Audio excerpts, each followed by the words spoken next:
मैले सन् 1950 देखि 1961 सम्म खिचेको फिल्म तपाईहरूलाई देखाउन पाउँदा मलाई खुसी लागेको छ। यसमा मेरो नेपाल भ्रमण र त्यस क्रममा मैले गरेका कामहरू देखाइएको छ।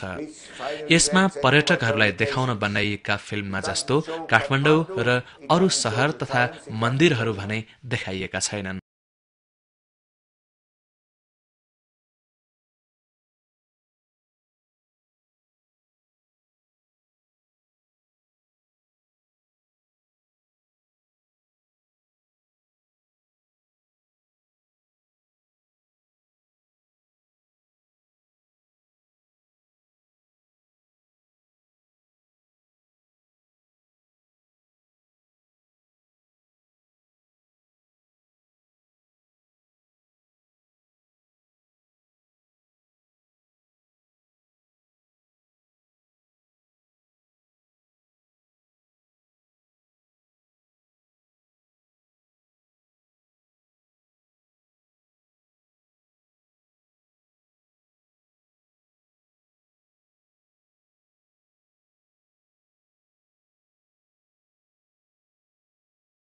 यी मेरा शेर्पा आइला हुन्।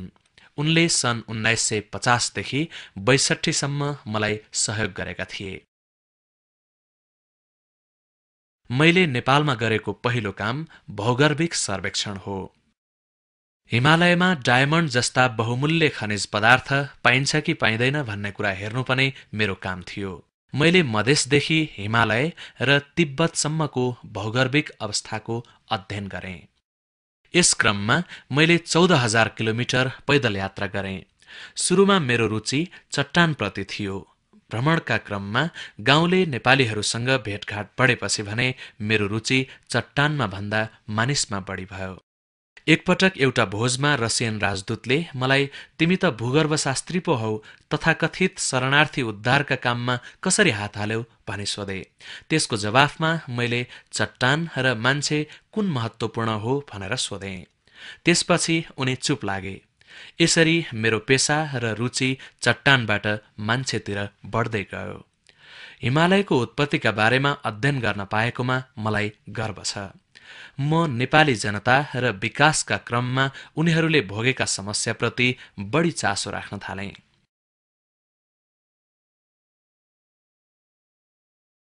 नेपाली जनताले भोगिरहेको एउटा प्रमुख समस्या ठूला नदीनाला तर्नु थियो।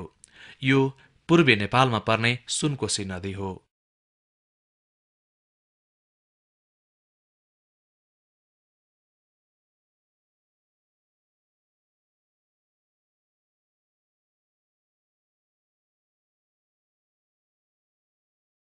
मेरा लागि त यो खोला तर्न रमाइलो थियो, किनभने म बेगले पानी नबगेको ठाउँमा यस्ता नदी पौडेरै तर्दथे। तर मेरा भरियाहरू एकदमै डराउँथे। उनीहरूले एकदमै साँगुरो डुङ्गामा चढेर नदी तर्नु पर्थ्यो। डुङ्गामा भारी ठाडो पारेर राख्नु पर्थ्यो। उनीहरू भारी घोप्टेला भनेर सधैँभरि डराउँथे।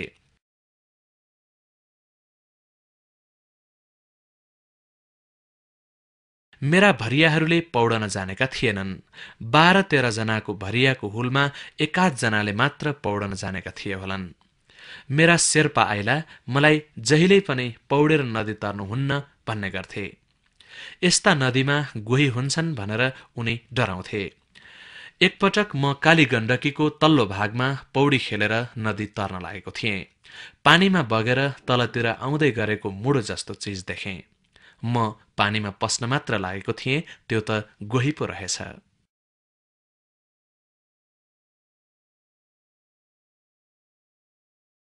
त्यतिबेला भरियाहरूलाई कुल्ली भन्ने गरिन्थ्यो। उनीहरू नदी तर्दा डुङ्गा नघोप्टियोस् भनेर प्रार्थना गर्थे।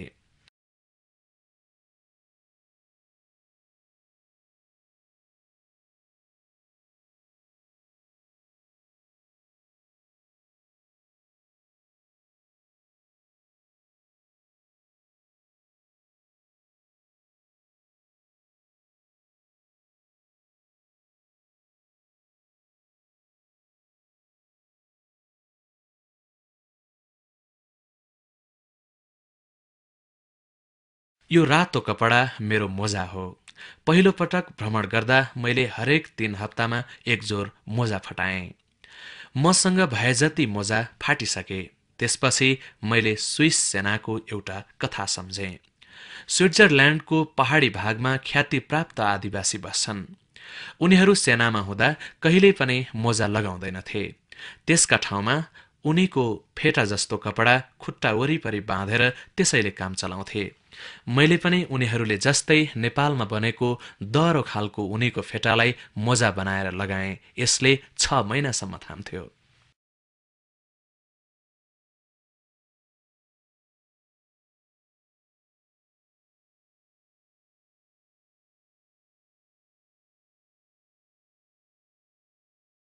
त्यति बेला मूल बाटो भन्नाले अहिलेको भन्दा भिन्दै अर्थ लाग्थ्यो। मान्छे हिँड्न हुने बाटोलाई मूल बाटो भनिन्थ्यो। सानो बाटो भनेको हिँड्न मुस्किल पर्ने बाटो हो।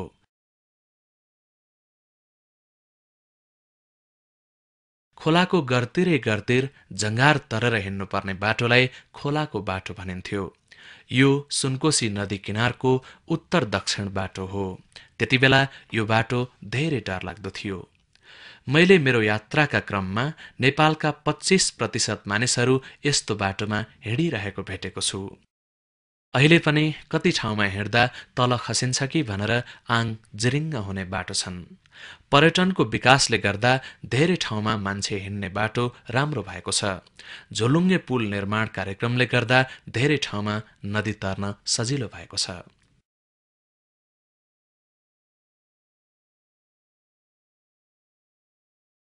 त्यति बेला कतिपय नदी तर्ने घाटमा डुङ्गा समेत हुँदैनथ्यो। यो निकै ठूलो नदी हो। नदीको पानी सफा र तातो थियो।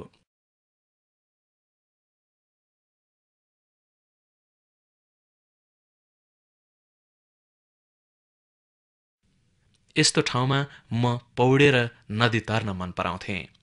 भरियाहरूले चाहिँ लौकाको डुङ्गा बनाउँथे। आफ्नो कम्मर वरिपरि लौका बाँधेर आफू पानीमा तैरन सकिने बनाउँथे। डुङ्गामा आफ्नो भारी राखेर उनीहरू त्यसैको छेउ समातेर नदी तर्थे।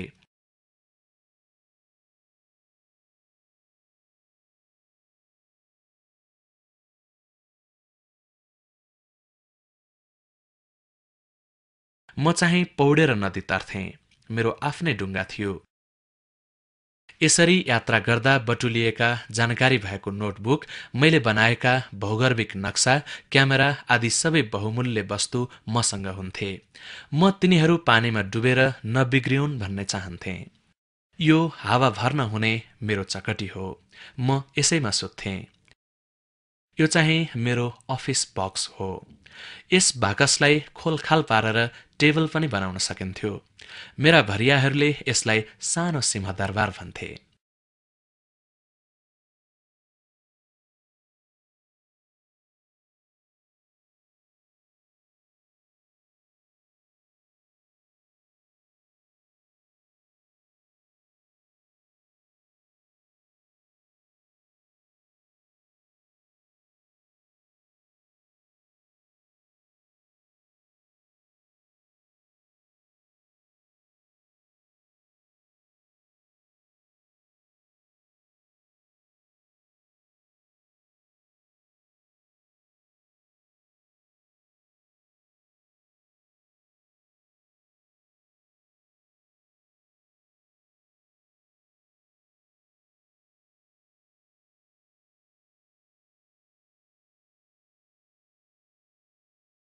बर्खाका बेला नेपालमा बाटो हिँड्न सकिँदैनथ्यो। काठमाडौँ बाहिरका मानिसहरू आवत जावत गर्दैनथे। मेरो भ्रमण वसन्त ऋतुमा सुरु भएर शरद ऋतुमा टुङ्गिन्थ्यो। तर सुरुमा चाहिँ मैले वर्षभरि नै भ्रमण गरेँ। त्यसो गर्दा म साह्रै बिरामी पनि भएँ। यो मानिसहरूले खोला तर्न बनाएको फड्के पुल हो। बर्खामा बाढीले नछुने गरी अग्लो पारेर पुल बनाउन नसक्ने हुनाले यस्ता पुल बर्खाको बाढीले बिगारिदिन्थ्यो र बर्खा सकिएपछि पुल मर्मत गर्नुपर्थ्यो। गाउँका हर्ताकर्ता मानिसले बताए अनुसार गाउँलेहरू झोलुङ्गे पुललाई सबैभन्दा पहिलो आवश्यकता ठान्थे। मैले देशभर घुम्दा पनि मानिसहरूले पुललाई सबैभन्दा नभई नहुने वस्तु ठान्थे भन्ने थाहा पाएको थिएँ। गएको बर्खामा यो खोला तर्ने हुँदा केही मानिस बगेर मरे। यस्तो समस्याको समाधान गर्न नेपालमा सन् 1960मा झोलुङ्गे पुल निर्माण कार्यक्रम सुरु भयो। त्यति बेलादेखि अहिलेसम्म चालु रहेको यो कार्यक्रम मेरा विचारमा नेपालको सबैभन्दा सफल कार्यक्रम हो। अहिले यो कार्यक्रम चलाउन विदेशी विशेषज्ञ चाहिँदैन, नेपालीले नै गर्न सक्छन्। मध्य पहाडका फाँट भएर जाने बाटाहरू सुन्दर हुन्छन्। यी ठाउँहरूमा गुरुङ, तामाङ, राई जातिको बसोबास छ।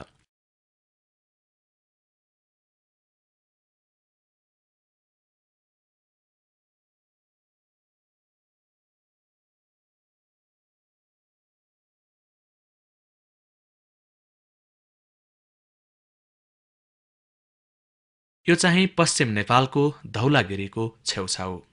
यो असाध्यै सुन्दर ठाउँ हो। मैले अरू विदेशीले घुम्नु अघि नै नेपालका कुना काप्चा घुम्ने सुनौलो मौका पाएको थिएँ। त्यति बेला विदेशीहरू काठमाडौँमा मात्र घुम्न पाउँथे। धेरै टाढा गए उनीहरू ककनेको डाँडासम्म मात्र डुलफेर गर्न पाउँथे।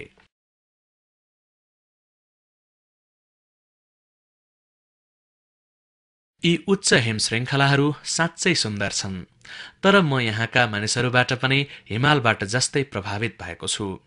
यहाँ जति सांस्कृतिक विविधता अन्त कतै पाइँदैन। यो देख्दा मलाई अचम्म लाग्यो।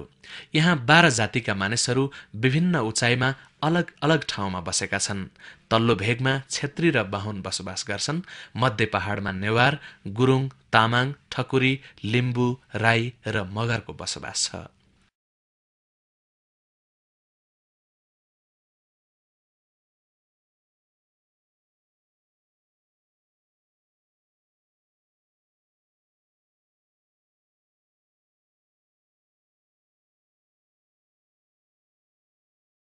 धौलागिरीको दक्षिणी भेगमा चैत्र वैशाखमा गुराँस बिछट्टै राम्रो गरी फुल्छ। के भएर हो कुन्नी यो फिल्ममा चाहिँ त्यति राम्रो देखिएन। मैले यति राम्रो गुराँस फुलेको दृश्य भेट्टाउन 3 पटकसम्म धाउनु पर्यो। गुराँस फुल्ने महिना चैत्र वैशाखमा दिन छ्याङ्ग खुलेको हुँदैन। ढुस्स तुवालोले ढाकेको हुन्छ। त्यसैले यस्तो राम्रो खुलेको दृश्य खिच्नलाई मैले 3 पटक प्रयास गर्नु परेको थियो।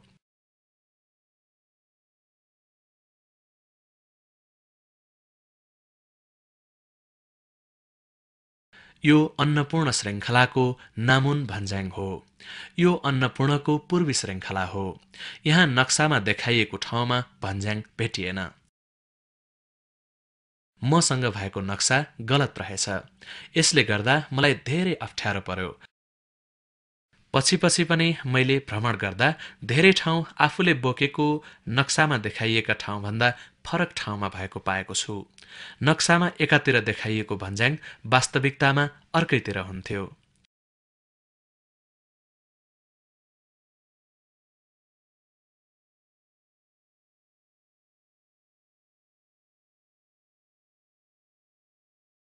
मेरो यात्रामा मैले धेरै सुन्दर हिमाल भेट्टाएँ, जस्तै यो धौलागिरी।